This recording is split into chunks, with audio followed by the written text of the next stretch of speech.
साथियों, आज बड़े भैया मुकेश चंद्रा जी के देख रेख में अमृता रिकॉर्डिंग स्टूडियो के प्रोपराइटर हमारे बड़े भैया मुकेश चंद्रा जी के देख रेख में एक गीत जा रही, आशा नहीं बल्कि पूरा विश्वास है जरूर पसंद आई।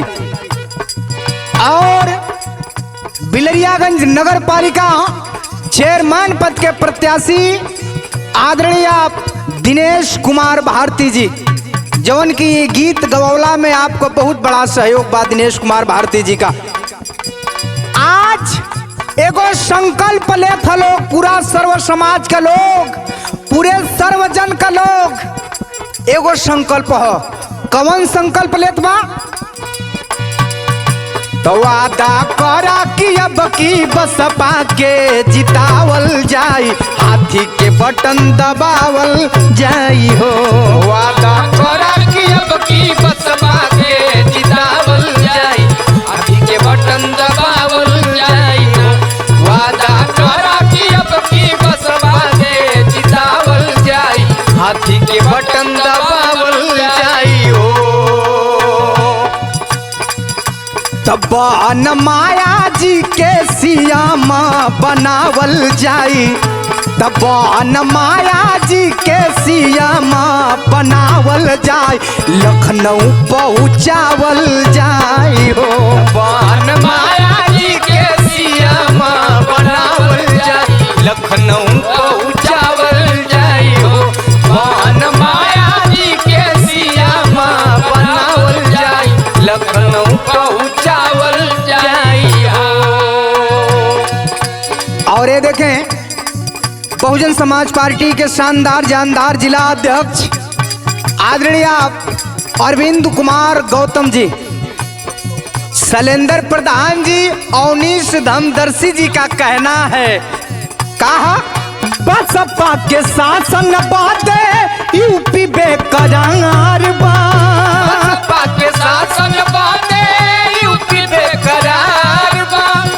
बसपा के शासन बाते यूपी बेकरार बा। ये बाबा साहब जी के, ये बाबा साहब जी के मिशन के करार बा। ये बाबा साहब जी के मिशन के करार बा। ये बाबा साहब जी के मिशन के करार बा।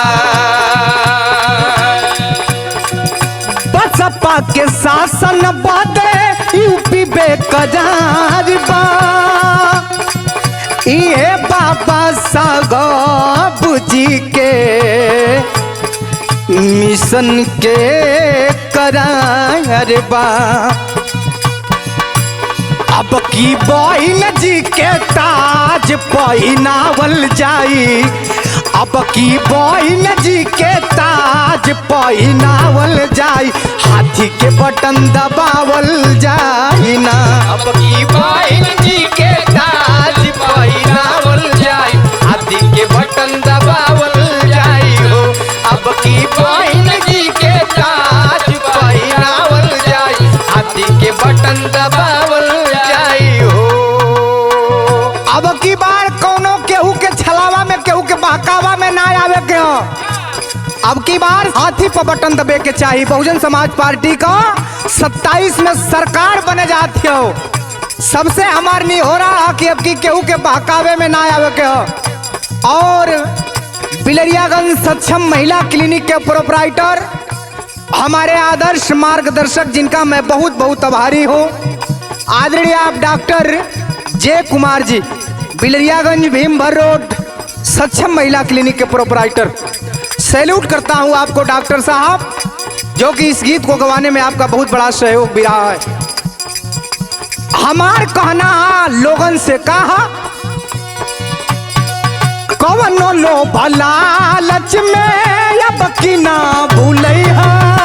कवनो लो भला लच में अब की ना भूलैहा।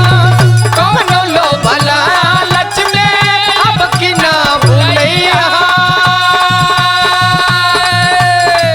छलियन के छल से ना छलियन के छल से ना अब की छलैया छलियन के छल से ना अब की छलैया छलियन के छल से ना अब की छलैया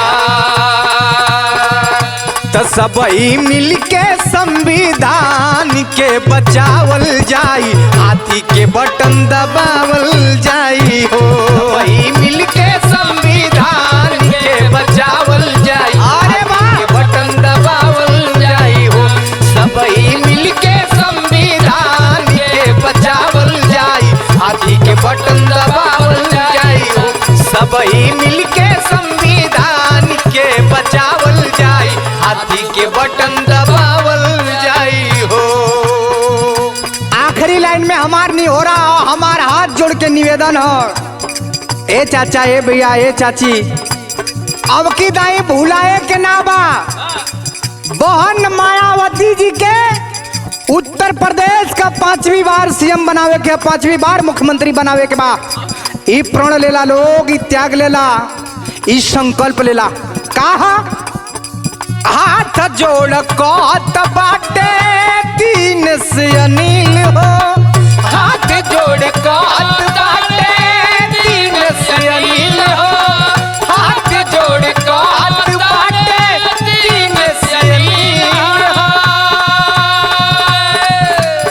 27 में बदलल जाई 27 में बदलल जाई पूरा महफिल हो 27 में बदलल जाई ये महफिल हो 27 में बदलल जाई पूरा महफिल हो